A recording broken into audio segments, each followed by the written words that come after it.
तर hello friends, मस्त चटपटीत खारी शंकरपाळी कशी बनवायची हे पाहूयात। तर 1 किलो मैद्यामध्ये चवीनुसार लाल तिखट, मीठ, हिंग आणि कसुरी मेथी मी या इथे ॲड करून घेतलेली आहे।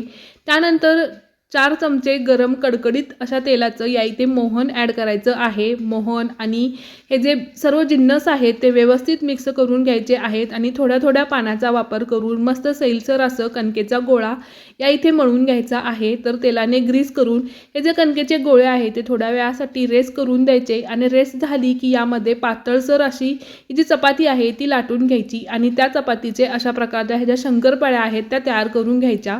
त्यानंतर कडकडत्या तेलामध्ये ही जी शंकरपाळी आहे ती आपल्याला तळून घ्यायची आहे। तर सुरुवातीला सर्व शंकरपाळ्या चिटकलेल्या दिसतील, पण तेलामध्ये त्या सेपरेट होतात।